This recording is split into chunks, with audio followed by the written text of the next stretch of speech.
All right, here's my last device. You see, it looks like a voice evacuation unit of some sort. See a big sticker down there, it tells you what it is. Zoom in there. This is a model ECC-50 Emergency Command Center.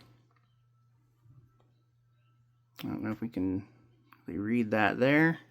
There's another sticker.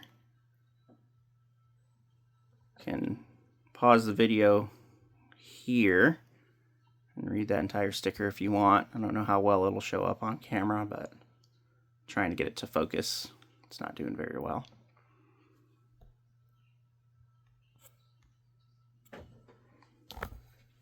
It's an ECC-50 from Fire-Lite. Not a terrible unit, if I'm being honest. Opens up with the standard Fire-Lite key, your 17003 there. You have an option for up to 24 different speaker circuits. By default, this thing comes with 2. 8 different messages that you can select. I think you can put more on here, but there's just 8 by default for inputs.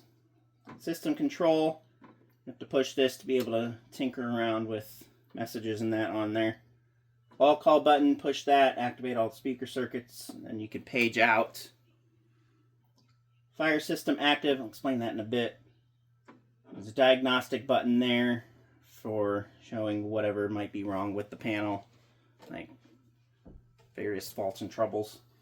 Trouble silence switch to silence the piezo that is behind this little case here for the microphone. Console lamp test, push that in, hold it, and it tests all the LEDs. This fire system active button up here, if that LED is lit, that means one of the inputs, one of the fire message inputs is active, or it's received a signal from a Honeywell branded alarm panel that fire message is playing, and it basically locks you out from controlling any of the messages or other speaker circuits. The only thing that you can do to override it is an all call or to silence or reset the panel. That's pretty much that. Let's open this up here. I'm going to take the dress panel off here and take a look at it.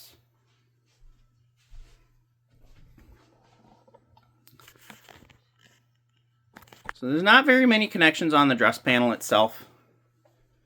You can see the piezos over here, that little thing, and its little connection is right down there.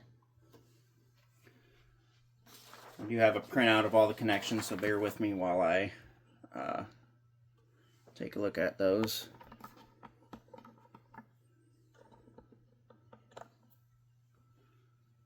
So this here is an external audio input or audio riser. This is a USB connection. This is, let's show that there. I believe that's USB Type B. Type B or Type A, I don't remember which, but connect that to a PC and do some things with that. There's the microphone connection right there. And then this little port here connects to the main board behind here. And then this switch here is an address control if you have this hooked up to the ANN bus or the S bus of a Honeywell control panel. Let's get that out of the way. Take a look at the main board itself.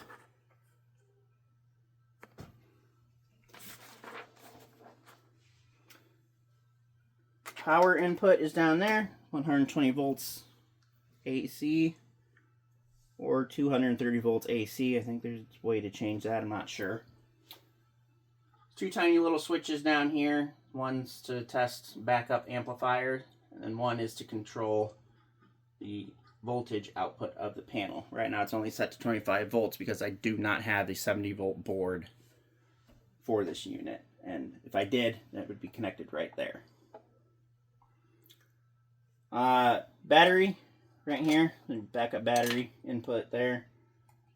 There's a port over here that says RTZM. I want to say that's for like a annunciator of some sort. Don't quote me on that though. Another audio riser input here.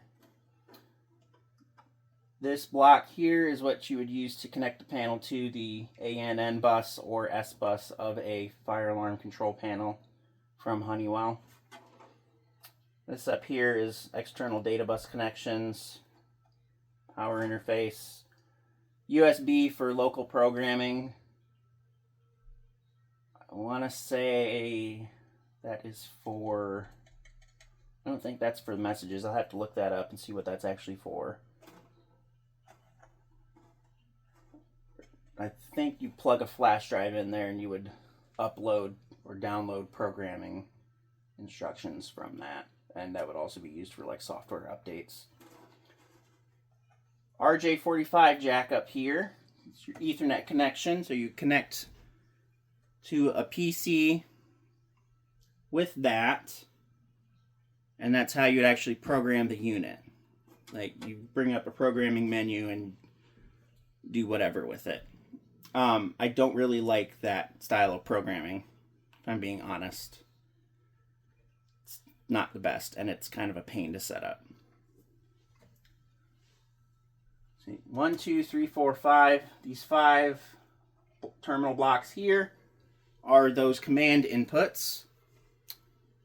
So if you are not using that ANN bus or S bus connection down there, you would use these to hook up to relays on your control panel, and that would control what messages are being played and tones and that. This pin block here is for circuit expansion. So you expand your from just 2 speaker circuits to up to that. I think it was like, what, 24, 32, 24. You plug those in there. These here are for amplifier connectors, for amplifier boards. To connect your amplifiers to these connectors here. There's that to the display board. This up here is a volume control. So if you have background music going, that you would have a volume knob installed on that terminal block. I believe they mentioned a Wheelock model of some sort. So it literally just controls how loud the background music is. Doesn't change the volume of the speaker circuits when they're in alarm.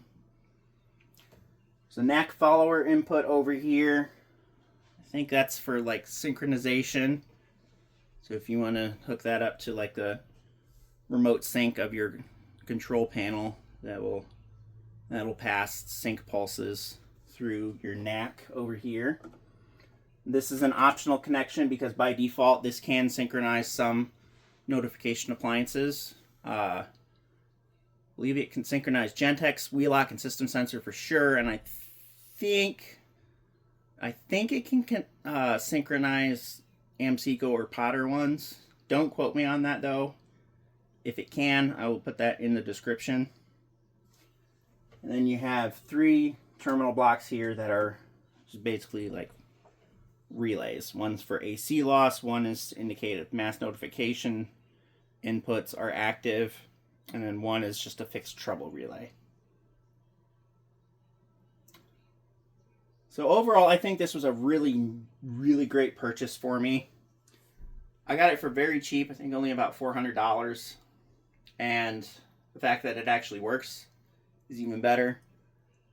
If some of you saw me, I tested it out in a short. I'll put a link to that short in the description.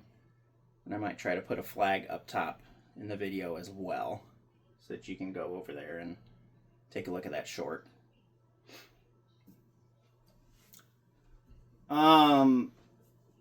It's a nice unit, not gonna lie. I think normally these things run like $2 or $3 grand. And they're small, and that's what I like about them. I like that it's rather small. It's probably about just as big as my NFW 100X panel. The fact that I can interface with it directly is awesome. The only thing I don't like about it is the message quality. Message quality is abysmal. If you'd heard or watched the short, heard the message in that, it's not great at all. It's kind of a drawback with some of these voice evac systems, the lower end ones anyway, is that their message quality is abysmal. Tones on this aren't that great either. They're not very smooth. It does use like an onboard tone generator. The tones are not like digital files. They actually are generated on the board itself. I think probably through a code or a PROM chip or something. That's pretty much it for that. So that's an overview of those. At some point, I'll get my panel out and actually do a full test with this and probably some other things. But for now, rate, comment, like, subscribe. You know the drill. I will see you guys later.